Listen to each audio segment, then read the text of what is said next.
हर हर महादेव, जय भोलेनाथ। दोस्तों आइए जानते हैं कुछ बहुत ही महत्वपूर्ण बातों के बारे में, बहुत ही महत्वपूर्ण उपायों के बारे में, जानकारियों के बारे में। पूज्य गुरुदेव के श्रीमुख से उन्हीं की कथा के दौरान जब वो बता रहे थे, तो कुछ अंश को मैं यहाँ प्रस्तुत कर रही हूँ। तो चलिए सुनते हैं उन्हीं के श्रीमुख से बहुत ही महत्वपूर्ण जानकारी। और मेरा बहुओं से निवेदन है, बेटियों से निवेदन है, माताओं से निवेदन है, मान लो आपको कोई ब्राह्मण देवता ने कहा कि आपके यहाँ पितृदोष है, आपको कह दिया कि पितृदोष है, तो आपको घबराना नहीं है कि महाराज जी मुझे क्या करना पड़ेगा। पितृदोष है, एक चावल का दाना घर में से लीजिए, हथेली पर रखिए, पानी का जो मटका होता है, हंडा होता है, पानी का जो मटका है, हंडा है, जहां पर रसोई घर में तुम पानी रखते हो, उस हंडे के पास में, मटके के पास में उस चावल के दाने को लेकर जाइए, अपने पितरों का स्मरण कर स्वधा स्वधा स्वधा स्वधा स्वधा 5 बार बोलकर शंकर भगवान की शिवलिंग पर, तुम्हारे घर में शिवलिंग हो तो घर में, और अगर मंदिर में शिवलिंग हो तो मंदिर में, उस चावल के दाने को चढ़ा दीजिए। ऐसा भी पितृदोष होगा, समाप्त होगा। पितृदोष काय से समाप्त होता है? तो स्कंद पुराण में लिखा, घर का 1 लोटा पानी भरो, 1 कलश में जल भरो, अपने घर में घूमो और उस पानी को ले जाकर शंकर जी को चढ़ा दो, क्योंकि शिवलिंग पर चढ़ाएंगे तो वो पानी जलाधारी से जाएगा। जलाधारी क्या है? माता जी का हस्त कमल, पार्वती जी का हस्त कमल।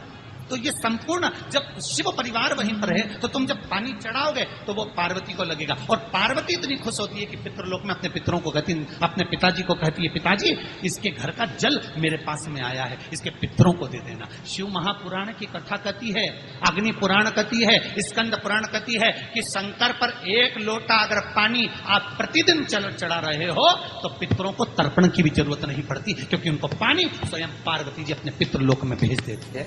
गाय के मुख में जब हम रोटी देते हैं, 1 रोटी जब देते हैं, या तो गाय के मुख में 16 श्राद्ध में जब रोटी देते हैं तो रोटी को बीच में से तोड़कर, रोटी का जो भाग होता है उसको, मतलब ऊपर से फुलका का परत नहीं निकालना है, रोटी जो सीधी सीधी है ना, जैसे ये रोटी है तो इसको बीच में से तोड़ लिया, 2 भाग विभाजित कर लिया, नीचे वाले भाग में भी थोड़ा सा गुड़ शक्कर रख लिया, ऊपर वाले भाग में भी गुड़ शक्कर रख लिया, एक के ऊपर एक रोटी को रख लिया, वो गाय को दी। तो अपन श्राद्ध पक्ष में 2 पूड़ी का प्रमाण है कि गाय को 2 रोटी दी जाती है, कुत्ता को 2 रोटी दी जाती है। 2 पूड़ी रख के देते भी नहीं देते? आप लोग तो देते होगे, 2 पूड़ी के ऊपर पूड़ी रखकर, थोड़ा सा मीठा रखकर, नमकीन रखकर, कुत्ते को भी देते, 2 पूड़ी तोड़कर कागा को भी देते। 2 पूड़ी का प्रमाण कहां से आया? 2 भाग रोटी के टुकड़े का प्रमाण कहां से आया? श्राद्ध पक्ष में ही ऐसा क्यों किया जाता है? बाकी के समय पर तो कोई ऐसा 2 पूड़ी का प्रमाण नहीं, पर श्राद्ध पक्ष में ये क्यों कहा जाता है कि पूड़ी के ऊपर पूड़ी रख दे, उसमें मीठा रख दे, खीर शक्कर रख दे, गाय को दिया, कुत्ते को दिया, कागा को दिया, ऐसे क्यों कहा जाता है? उसका कारण क्या होता है?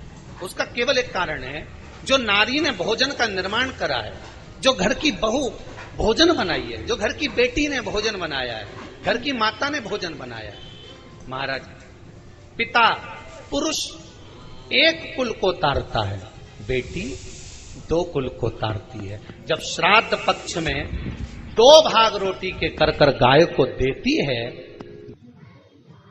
तो 1 भाग तो उसके ससुराल वालों को मिलता है।